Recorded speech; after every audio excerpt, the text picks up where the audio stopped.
We're sorting through the internet's spiciest takes on email etiquette, from intros to signatures. Is it fact or flawed? Let's get started. All professional emails should include a salutation. Fact or flawed? I'm going to say it's a fact. I think it's a flaw. It feels like it depends on the people's relationship with each other. Like, of course, you can always stay professional, but like, honestly, at my job, I don't really take it personal. So I think sometimes like the email corporate talk can seem silly, but then when I get an email that doesn't have those formalities, I feel like it feels hostile or not as polite for some reason. So yeah, I'm going to say it's a fact.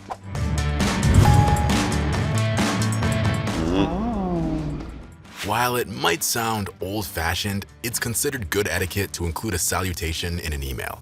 Choose one that's appropriate for the relationship you have with the recipient.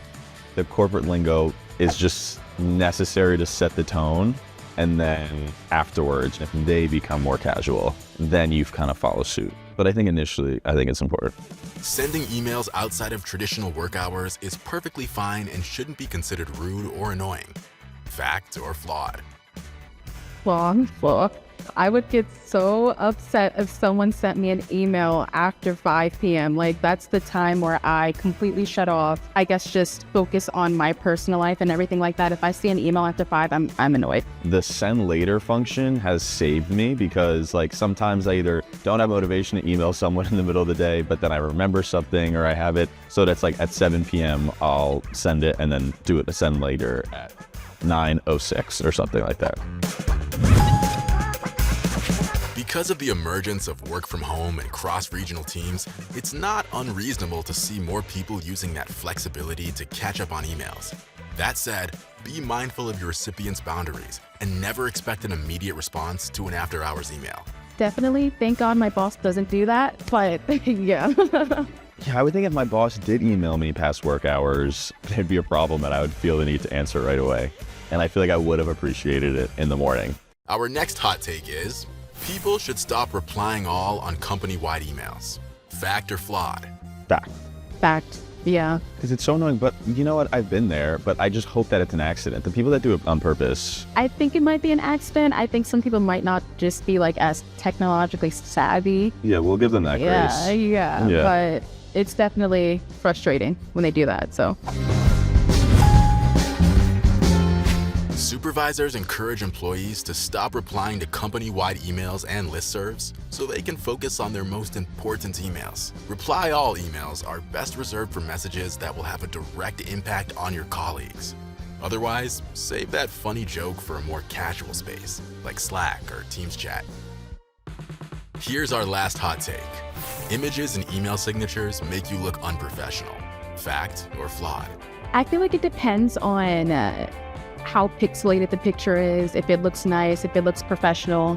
Yeah, I agree. I think if the image is cool and visually appeasing, then I'm for it. And I'm like, ooh, I wish I had a cool signature with something cool like that. Images provide visual interest and can make a memorable impression. Logos are common, but depending on your industry, you might opt to use a headshot. But always be mindful of your usage. Animations and GIFs use a lot more memory and may make your email hard to download.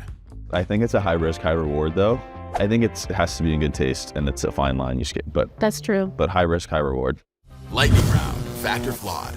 Avoid using all caps in a workplace email. Fact or flawed? Facts. All caps is like very jarring. It's like in your face, you know, like it's unnecessary. And that is a fact. And I would agree with you. Use humor in work emails whenever possible. Whenever possible? You know what? I don't know if this is the right answer. I'm going to say, whenever possible is throwing me off. I'm going to say fact because corporate emails can be a little dry.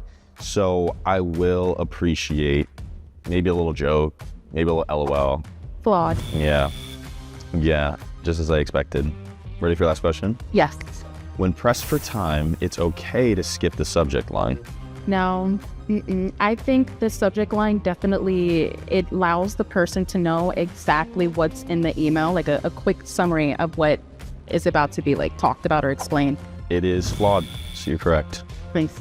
I feel like it looks weird in your email. It doesn't have a subject. And like, give me a little synopsis of what I'm about to read. Take my time, especially if it's a long one. No subject line. That's criminal. Exactly. And I'm like, this is a scam.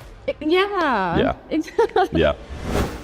I learned a lot about myself and how I want to correspond with people in email. But there's a line you skip because you're working in a corporate setting and you're speaking to people in a certain type of tone and in an etiquette. I learned that there's a send later button, so I definitely have to look into that. We don't do reply all or awkward email sign-offs. Search our channel for more email tips.